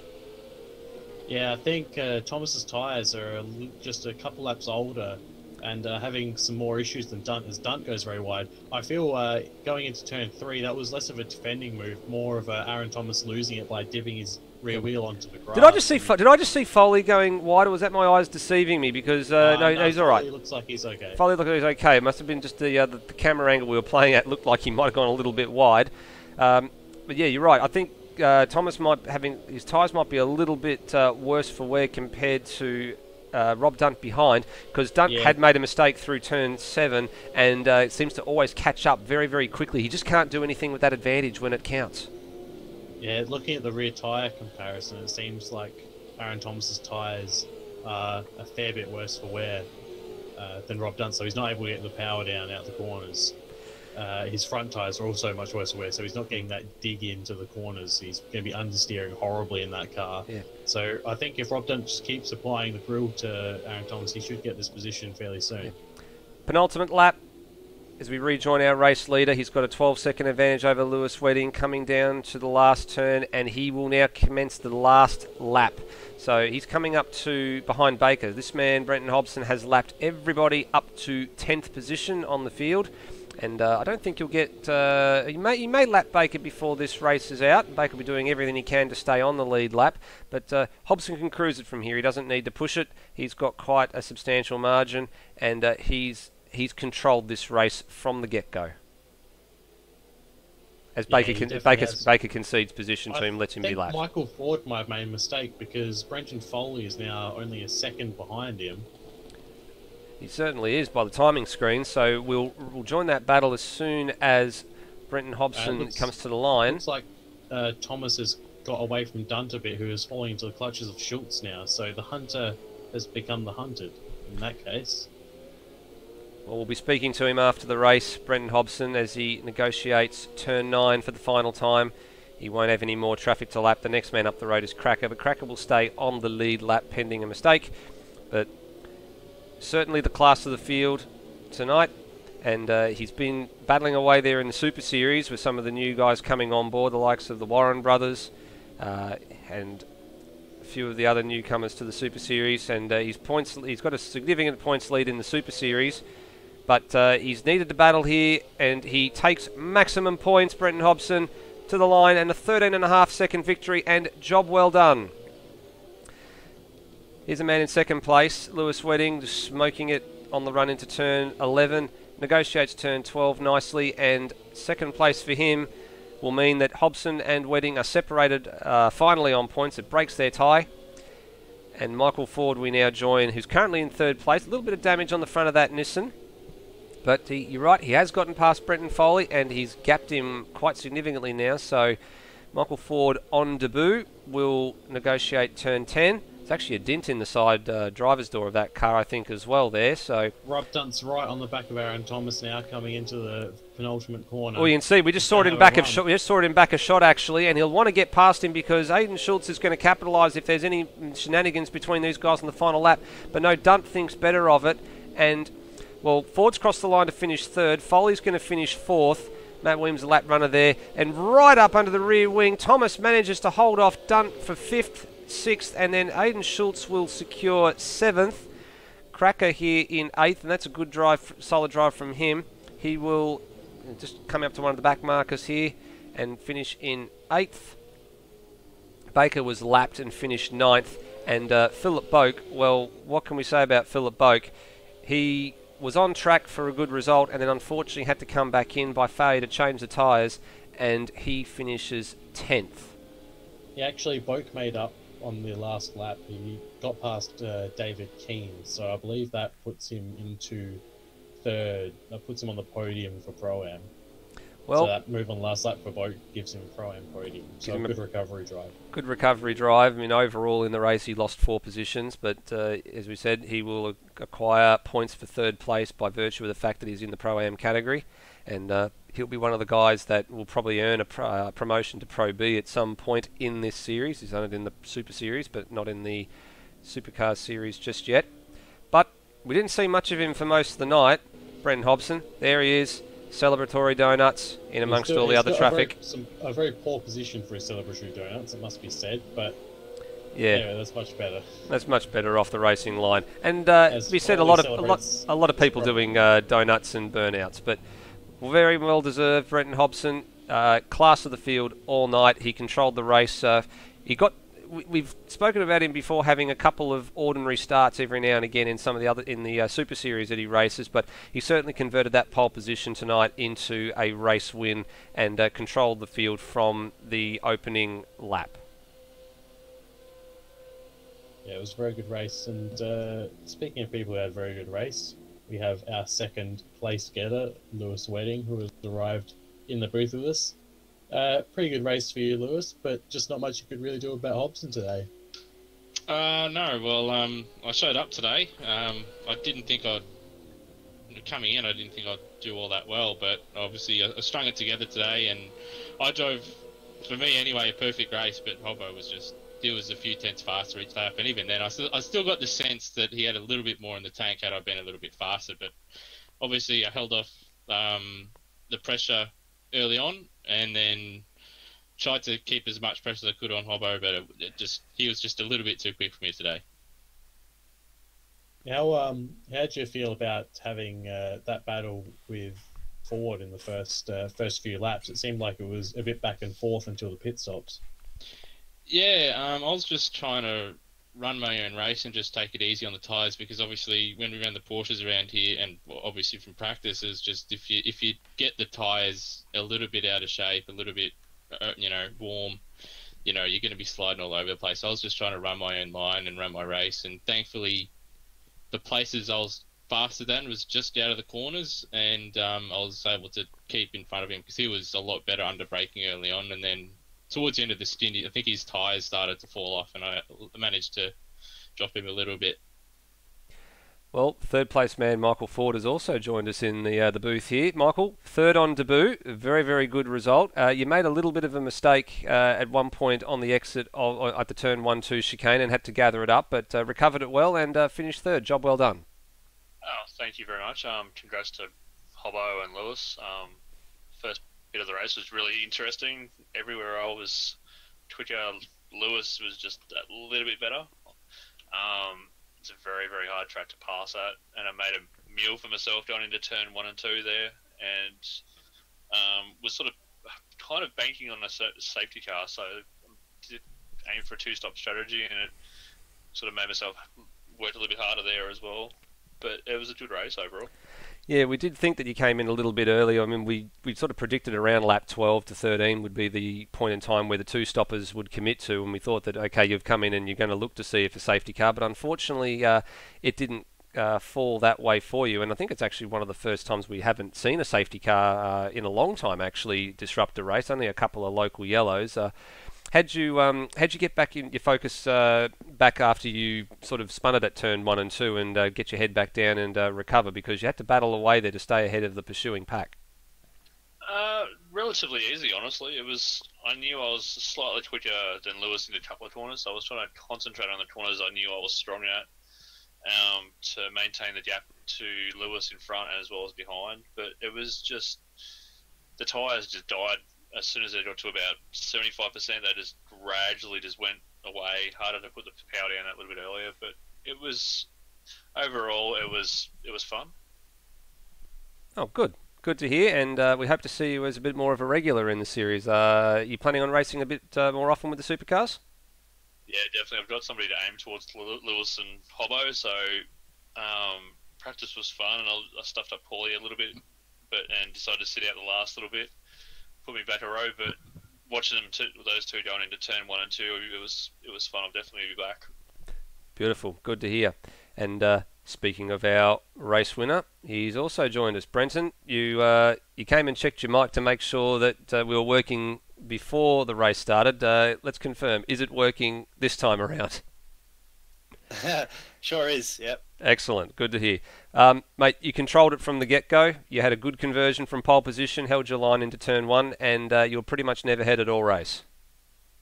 Yeah, that's how I'd like it to go every week, every time I hit the track. But no, we did just got what I thought was the worst start I've ever had in my life. I was just so convinced that I was going to muck it up, and I know Lewis is pretty strong off the line, so I was just expecting it all to go wrong, and I felt like I got it wrong, but then I sort of saw on the relative we're pretty close into turn 1, so I threw it in and just hoped for the best, really. And I didn't know where he was, but gave room on the exit of the right-hander and hoped like hell that I could get a run down to turn 3 and get to the lead, which we did. So from there it was just smooth sailing. Yeah, the only hairy moment we did think is that on the exit of turn 2, you did run it a little bit wide toward the grass, and we thought that maybe that was the opportunity that Lewis had to sneak down the inside of you at 3 and get the job done, but he thought better of it. Didn't want to cause an accident, or maybe it was a bit too early to make a move that early in the race, but ultimately it gave you the gap that you needed, and you just pulled it away. And it was by a couple of tenths here and there, but I guess after the first round of stops is where you sort of really eked out your advantage. You come back into clean air from the pit stop, and the other guys behind you just sort of fell into the hands of the traffic.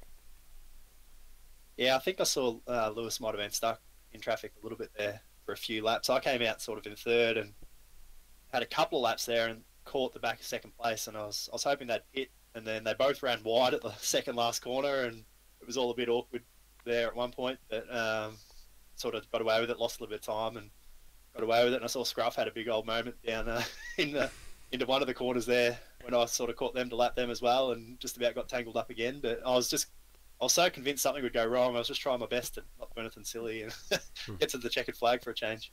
No, good to hear. And we'll wait to see how the points play out. But the championship leader, Aaron Thomas, finishing in 5th position this race, and we'll wait for the points master Stairs when he gets back at home to figure it all out for us, because obviously we've got the multi-class situation tonight. But at least you break your deadlock with Lewis, and you'll be ahead of him on points. But we'll see how the rest of it all shakes out. Yeah, exactly. And look, the point, I've never seen someone so consistently able to score good points than Aaron Thomas. I don't know how he does it. I think I beat him by about a minute, and he's still going to score really good points. So, that's what you need to win a championship. But for me, it wasn't really so much about points. I just wanted to get the hoodoo off me back and pick up a win. I think I've been on pole position about 50 times in a row and sort of run at the front nearly every race as long back as I can remember, and had something happen. So I just wanted to get one in the bag, really. That was all about for me. Well, you did it tonight, and we'll see how it bodes well for the rest of the championship for Supercars, because we've got a long way to go. So congratulations again, and we'll see how we go the next time around. Yeah, thanks very much. Speaking of the next time around, unfortunately we don't have one of Stairs' wonderful graphics to put to you on the broadcast, but we'll give you a quick rundown of what's ahead in terms of AMS Australia Racing Series. So coming up this weekend, GT3 Series from Suzuka, May 27th, and that kicks off what will be probably a wonderful Sunday night, Monday morning weekend of festivities for you guys who are motorsport enthusiasts like most of us. Not only are we going to have our GT3 race for AMS Australia, but then obviously if you're interested, the Monaco GP straight after that, and then followed by the Indy 500. And I think a few of us are going to be getting pots of coffee on the kettle and sitting up all night to watch some of that. The Coca-Cola 600 also after the Indy 500. So that is correct. Yeah, and the NASCAR really as well. Not a lack of racing for FUI. Probably the biggest day of racing of the year. So we're quite good. I've also got the updated championship points. If you'd like to hear them. Yeah, by all means, absolutely, fill us in. So Aaron Thomas, with his 4th place, has managed to hold off Hobson and Wedding for another round. He's currently on 84 points. 4 points back is Brenton Hobson on 80. Lewis Wedding is another 3 points back on 77. Baker is maintaining his 4th place quite well with 63 points. Matt Williams is in 5th on 56. He's 1 point ahead of Will Devenish. So Will Devenish, having those issues, has actually dropped him down a position in the championship. He's now behind Matt Williams in 6th. Brock Harvey is in 7th on 44. Cracker in 8th on 36. Aidan Schultz in 9th on 35. And rounding out the top 10, Dwayne Davies, who we didn't see this week, unfortunately. But he is currently tied 10th with Lee Sanford, who we didn't see this week either, on 28 points. Well, that's your point standings at the moment. Coming back to the calendar, we already alluded to GT3 on Sunday for Suzuka. May 31st will be the return of the Super Series, so next Thursday Super Series from Phillip Island. And the next opportunity you have to watch the Supercars is going to be from Hidden Valley on June 21st, so that's a little while away. And you'll find that Stairs and possibly Madbird, but it may be Stairs and Bagsy, will take over my spot on Sunday week for F3 round number 4 from Laguna Seca. That's a little swap that we're doing as a result of Stairs and Madbird being unavailable tonight. Bagsy, closing comments. What do you take from tonight's action? We're only got about a third of the way through the series. We've still got a long way to go, but the championship's setting up quite nicely. Yeah, still a long way to go. It's really anyone's game. This is actually Aaron Thomas's 2nd worst result. So with a 4th, this is only the 2nd time he's been off the podium. So he's definitely been consistent. This obviously wasn't the track for him, but Hobson and Wedding are going to be hot on his heels. They both have a DNF each, so you've got the feeling that if you got rid of both their DNFs, they would be fairly in control compared to Aaron Thomas. But really, it can go either way, and it'll be interesting to see, especially if we get some more people from iRacing, some of the iRacing aliens come in. We've had 2 of them in previous weeks who have come in and won the race quite convincingly, have taken points away from the championship regulars. So it'll be all about making your mark on the day, every day. It certainly will be. Well, tune in on Sunday, coming up, for GT3 from Suzuka, and they'll be brought to you by Bagsy and myself. And until then, my name's Nether, co-commentator's been Bagsy, and we will see you again soon. But until then, please, as always, drive safely.